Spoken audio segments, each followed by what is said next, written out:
So after glycolysis, you're left with a 2-pyruvic acid, right, for 1 glucose. Okay. So I've drawn on here pyruvate. Okay, I've just drawn 1, so that's why I put times 2 up there on the top. Okay. So for everything I draw here, just times that by 2 for 1 glucose molecule. Okay. I'm only going to draw it once because it's just the same thing for each molecule. Does that make sense? Okay. So pyruvate isn't ready to go into the citric acid cycle yet. So it has to go through a transition phase, okay, an intermediate step. All right? And what happens is very similar stuff that happened to glucose. All right? But this is also where we get our first CO2. Okay? So we start to see some products, especially the ones we saw a minute ago in there. Okay? So what happens is we get a redox reaction. Okay? So we get a redox. What happens on a redox reaction? Oxidation and reduction. So we're going to get rid of, we're going to pull electrons off of what?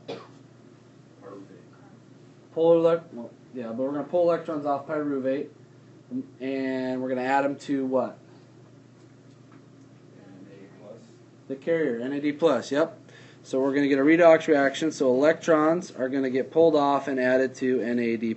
What follows the electrons? Hydrogen. So then we end up with a NADH plus H. You get one of those for each pyruvate. So if we times that by 2, how many NADH would we get for intermediate? 2, right? Okay, that's for 1 glucose molecule. All right, so just remember to times it by 2. So that happens in the intermediate step. We get a redox reaction. We pull electrons and hydrogens off. Okay. We also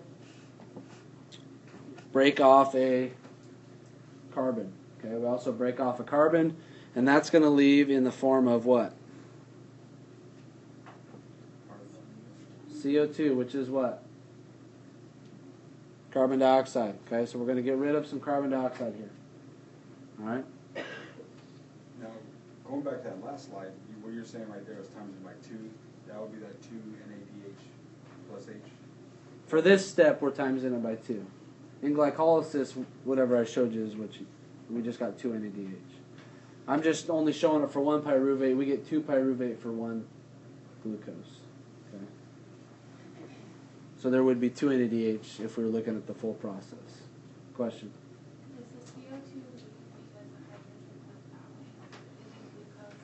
the hydrogen was out? The I'm just showing you as the CO2 heading out of the cell. It's not necessarily going opposite of the hydrogen. So it's not because the hydrogen is now missing? No, the hydrogen's going to go to the electron transport chain. CO2 is just going to get rid of, we're going to get rid of CO2. I'm just drawing it so that you know they're not going together. CO2 is going to get sent out of the cell, and NADH is going to go to the electron transport chain. Would that be a product then? The CO2 is technically a product of the... Yeah, it is. It's a byproduct, basically. It's something we're not using. Yep, getting rid of. So CO2 is a product of the intermediate step. Okay, so we're left with when we're done with this, we're actually left with a 2-carbon molecule here. Okay, which I'll tell you what that is in a minute. Okay, a 2-carbon molecule. The intermediate step also takes place in the, you'll need to know that it takes place in the mitochondria, okay, in the matrix of the mitochondria. And so if you find a picture of it, you can actually see it takes place inside the mitochondria.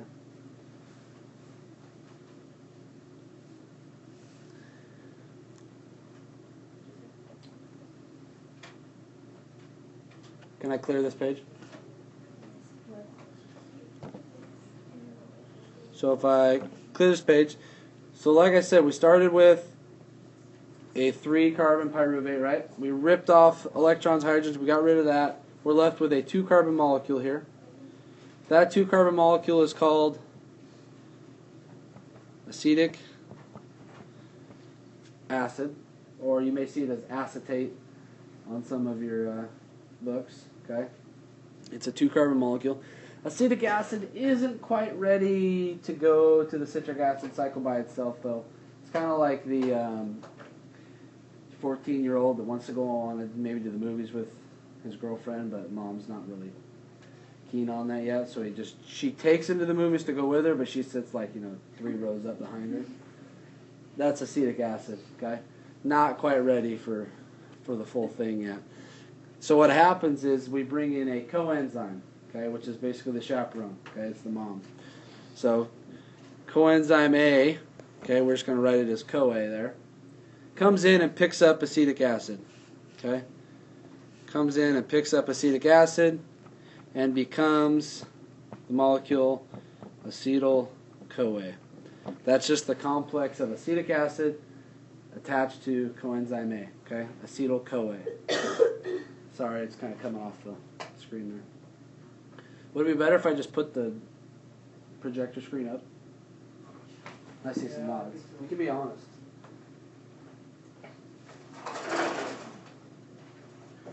A little better? No? Okay. We tried. Alright, so now finally we have acetyl-CoA, which is ready to go to the citric acid cycle. Okay? Ready to head into the Krebs cycle. So we got acetyl-CoA up here. Okay, that's our acetyl-CoA. Acetyl-CoA comes in, and what happens is coenzyme A, the chaperone, says, "Okay, I'm just dropping you off right here. Okay, I'll hang around, but I'm not going. I'm not going to go on the date with you." Okay, so drops acetic acid into the citric acid cycle. Okay, how many carbons was acetic acid? 2. Yeah. So we have a 2-carbon molecule, right? Get dropped off for the citric acid cycle. What is that waiting on the other side for? How many carbons is that? 4. So this 4-carbon molecule here, which you don't need to know the name of, but it's in your book. It's oxaloacetate. Okay. It actually it's called a 4-carbon acceptor molecule. Okay. Remember that term, 4-carbon acceptor molecule. Okay. It actually bonds with the acetic acid and becomes a 6-carbon molecule. Okay, so this becomes a 6-carbon molecule. Anybody know the name of it? No. What's the name of this cycle? Citric acid. So when the acetic acid gets dropped in and bonds with that 4-carbon acceptor molecule, it becomes citric acid. Or in your books, you'll see it as citrate. Okay, it's the same thing. I'm right though, right? Hey, Citric Lucas. acid cycle is Krebs cycle, right? Yep, same thing. Lucas, can we backtrack and you say what we were supposed to remember this? 4-carbon acceptor molecule. That's what the 4-carbon molecule on the left side there Is is. it still happening in twos? Yes, times this by 2. Yes, thank you. Times that by 2. Was that your question too? Good question. It happens 2 times. For 1 glucose molecule, yep. Because remember we had 2 pyruvates? I'm just showing you for 1 pyruvate after glycolysis. This is all for 1 glucose molecule.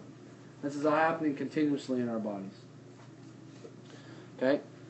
So then this 6-carbon molecule, citric acid, and again that's why I like the term citric acid cycle, because it actually tells you something. That citric acid goes around, actually I'll use this, goes around this cycle. Okay? And as it goes around the cycle, we actually get rid of the acetic acid molecule, basically, because it's a cycle, right? It has to be continuous, correct? So we actually end up getting rid of these 2 carbons, okay? If we get rid of carbon in this process, what do you think it leaves in the form of? Somebody said it. Shout it. Carbon dioxide, okay? So through the cycle, we'll actually get rid of 2 CO2, okay? 2 carbon dioxide. So those original 2 carbons we dump in basically get cleaved off. Okay? But through that process, we also create 3 NADH plus H. Okay? And we all remember how we do that, right? Redox reaction. It's the same thing continuously. Okay, so if the 2 of those carbons Yep. get thrown out, then how is the citric acid there? They get thrown out through the process. Oh, That's through the cycle they get taken out. okay. And then at the end it becomes the 4-carbon molecule again, and then it attaches to a new acetic acid. It becomes citric acid again. And then we get rid of 2 carbons again, and it becomes the 4-carbon molecule again, and then, So it's just continuous. yep, it's just a continuous cycle. Yep. Yep. So we get, So the whole 6-carbon molecule goes around, like after it attaches? Yep. And then So after the 4 carbon attaches to the 2 carbons and becomes 6 and becomes citric acid, And then it loses 2. it goes around, and through that process of going around the cycle, it loses 2 and becomes the 4 carbon again, and then And then it attaches to a new acetic acid and does it again. It's just a cycle. Yep. So going by what he did in the lab, is that what it's showing? Is like All that CO2 coming out. Yep. As he exercises, his body does this more and more and more to create more energy in order to exercise. That's why the Bridgemont blue. And he gets rid of more CO2, and then the CO2 turn the bromethymol blue or bromothiamyl blue green. So when the carbon's leaving, where are the oxygens coming from that's creating the CO2? The oxygen is in the carbon, is in that molecule.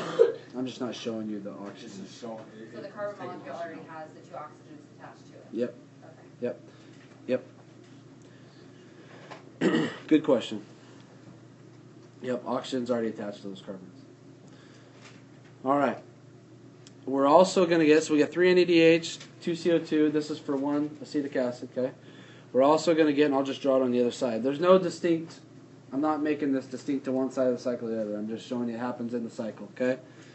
You also get a new electron carrier, okay? It's a new electron carrier. And it's called FADH2.